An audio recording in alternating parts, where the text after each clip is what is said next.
हाय दोस्तों, आपका स्वागत है।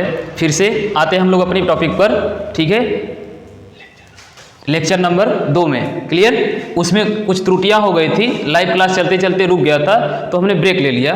फिर से उसी पार्ट को हम लोग देखेंगे, एक बार दोहरा लेते हैं कि हमें करना क्या था। तो हमने बताया था कि कोई त्रिभुज होगा, इस त्रिभुज की किसी भुजा को अगर हम बढ़ा देते हैं, मान लेते हैं कि त्रिभुज की भुजा BC को क्या कर दें, बढ़ा दें। इस त्रिभुज की भुजा BC को आगे की ओर बढ़ा दे। कहाँ तक बढ़ा दे? D तक। तो यहाँ पर जो बहिष्कोण बनेगा, इसका मान क्या होगा? तो मान लें कि हमारा बहिष्कोण क्या होगा, x होगा, मान लिया हमने। अब यह बहिष्कोण x किसके बराबर होगा? तो हमने पिछली क्लास में सिद्ध किया था कि त्रिभुज के तीनों अंतःकोणों का योग, त्रिभुज के तीनों अंतःकोणों का योग कितना होता है? 180। तो अब हमें निकालना है कि भाई यह x जो है किसके बराबर होगा। तो हम लोग देखेंगे, हम जानते हैं कि अगर x को हम लिखना चाहें तो अंतःकोण C और बाह्य कोण x बराबर क्या होगा?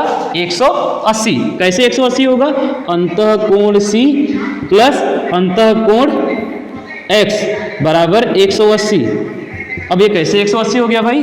अंतःकोण C और अंतःकोण C बहिष्कोण x, इन दोनों का मान आपस में क्या हो गया? बराबर 180। यानी यह दोनों मिलकर एक सरल रेखा बना रहे हैं। यह दोनों मिलकर एक सरल रेखा बना रहे हैं। ठीक है, जब सरल रेखा बना रहे हैं तो इनका मान क्या होगा? 180। ठीक इसी प्रकार अगर मान लें कि यह हमारा इक्वेशन फर्स्ट हो जाए, तो इसी अगर हम लिखना चाहें तो C बराबर क्या लिख सकते हैं? एंगल C बराबर 180 माइनस एंगल x लिख सकते हैं। अर्थात हमने देखा पिछली क्लास में हमने सिद्ध किया कि angle A plus angle B plus angle C बराबर 180। तो हम C की जगह पर लिख सकते हैं 180 माइनस x, जरूर लिख सकते हैं। Angle A plus angle B plus angle C बराबर, C की जगह तो हमें रखना है, C की जगह क्या करना है? रखना है 180 माइनस एंगल A बराबर 180। क्लियर? अब इस पूरे पार्ट को हम पक्षांतर करेंगे, बराबर के बाईं ओर लाएंगे। Angle A plus angle B बराबर, यह वाला 180 तो पहले का है, 180 माइनस यह वाला लाएगा तो यह प्लस, बराबर किधर आएगा तो माइनस, 180 यह माइनस इधर आएगा तो प्लस। ओके, अब यह 180 से 180 कट गया, हमें मिला angle A plus angle B बराबर एंगल x। यही चीज़ हमें क्या करना था? प्राप्त करना था कि भाई जो बहिष्कोण x है वह अपने सुदूर अंतःकोण A और B के योग के क्या है? बराबर है। यह त्रिभुज की हमारी पहली प्रॉपर्टीज है, या इसे आप पहली प्रॉपर्टीज कह सकते हैं। हालांकि यह लेक्चर नंबर 2 है, हम लोगों का दूसरा लेक्चर है। ठीक है, हमने इसमें सिद्ध किया कि किसी भी बहिष्कोण का मान, त्रिभुज के किसी भी बहिष्कोण का मान उसके सुदूर अंतःकोणों के योग के क्या होता है? बराबर होता है। आप चाहें तो भुजा BC को बढ़ाकर सिद्ध कर लें।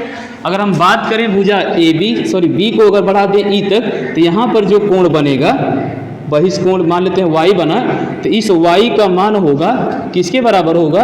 तो angle A plus angle C को।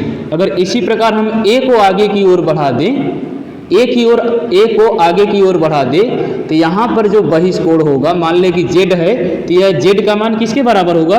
तो सुदूर अंतःकोण B और C के। ओके, तो आज के लिए इतना ही। हम लोग मिलेंगे अगली क्लास में इसी का सेकेंड पार्ट लेके। उसमें हम सिद्ध करेंगे कि अगर त्रिभुज के दोनों बहिष्कोण का मान, हमने देखा कि इस पार्ट में किसी बहिष्कोण का मान, किसी भी भुजा के बहिष्कोण का मान सुदूर अंतःकोणों के योग के क्या होता है? बराबर होता है। हम लोग अगले लेक्चर में देखेंगे, इसी के सेकेंड पार्ट यानी टाइप 2 में हम लोग देखेंगे कि सपोज अगर किन्हीं भुजा के दोनों तरफ, एक त्रिभुज की एक भुजा को दोनों ओर बढ़ा दें, जैसे BC को D तक बढ़ा दें और B को भी E तक बढ़ा दे, तो यहाँ पर एंगल Y और एंगल X का योग, एंगल Y और एंगल X का योग किसके बराबर होगा? एंगल Y और एंगल X का योग किसके बराबर होगा? इस लेक्चर को हम लोग अगले पार्ट में देखेंगे। इस लेक्चर को कौन से पार्ट में देखेंगे? अगले पार्ट में देखेंगे। आज के लिए इतना ही। आपका बहुत बहुत धन्यवाद।